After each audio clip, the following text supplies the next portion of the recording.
honorables députés, Monsieur le ministre de la Santé publique, Mesdames et Messieurs les membres du gouvernement, Mesdames et Messieurs les ambassadeurs et représentants des organisations internationales, Professeur Franck, président du conseil d'administration de la Fondation Merck, Dr Racha, présidente directrice générale de la Fondation Merck, Mesdames et Messieurs les conseillers de la présidence de la République et de la primature, Monsieur le délégué du gouvernement auprès de la ville de N'Djamena, Madame le maire de la ville de N'Djamena, Mesdames et Messieurs les membres de la Fondation Grand Cœur, Mesdames et Messieurs les responsables et membres des associations et organisations fêtières, chères sœurs victimes d'infertilité, distingués invités, Mesdames et Messieurs, avant tout propos, je voudrais, au nom de la Fondation Grand Cœur et en mon nom personnel, souhaiter à nos éminents hôtes, le professeur Franck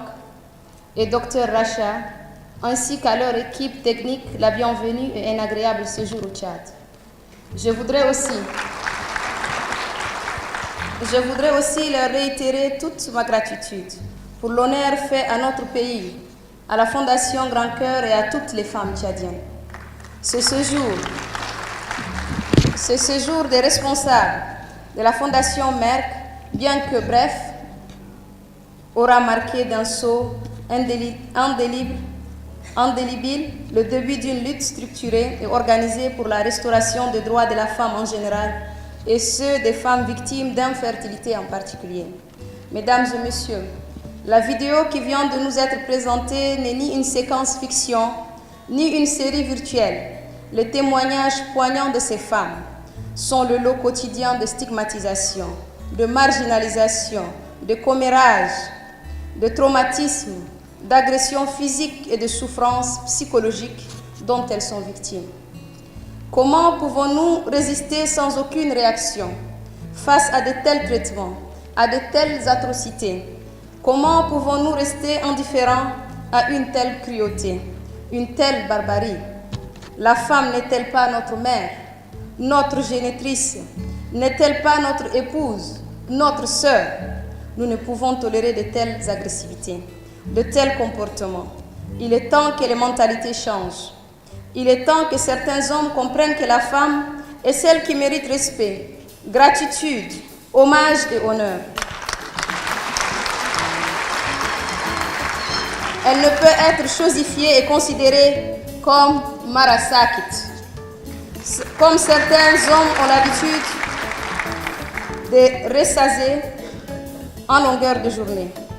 Le président de la République a toujours impulsé pour que la femme puisse jouir de ses droits, de tous ses droits. Et le gouvernement a toujours donné l'exemple.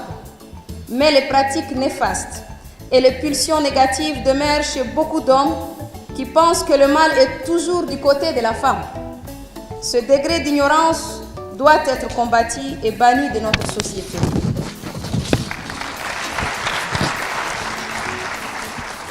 L'infertilité n'est pas seulement observée chez certaines femmes.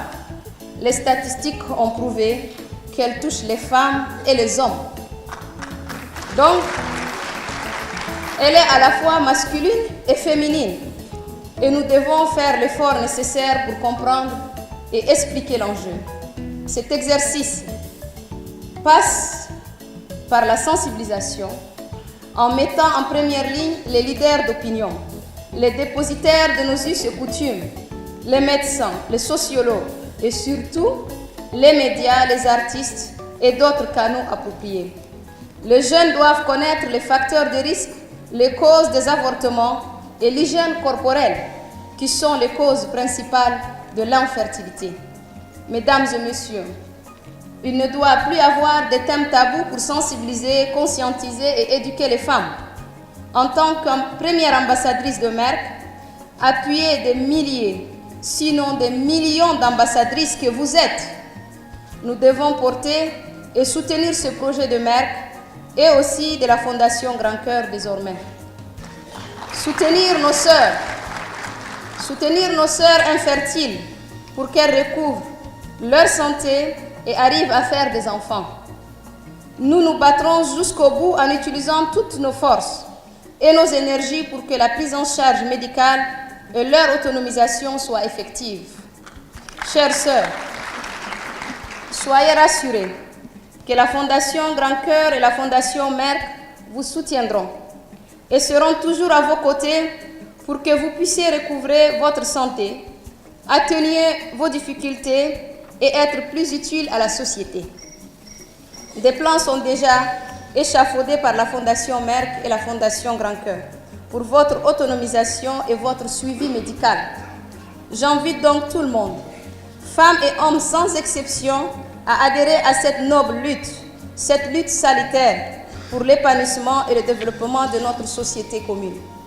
Pour finir, je voudrais réitérer ma gratitude et mes remerciements à nos hôtes, à la Fondation Merck pour le programme de formation initié à l'intention de nos médecins dans les domaines aussi sensibles comme l'oncologie pédiatrique, l'oncologie chirurgicale et la fertilité, sans oublier l'accompagnement dans l'exécution de projets pouvant améliorer les conditions de vie des femmes infertiles, tout en souhaitant que les interventions et contributions de nos éminents panélistes qui vont suivre apporteront plus d'éclairage pour une meilleure prise de conscience.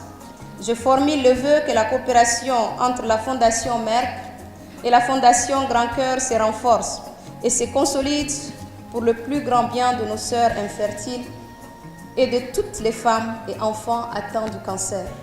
Je vous remercie.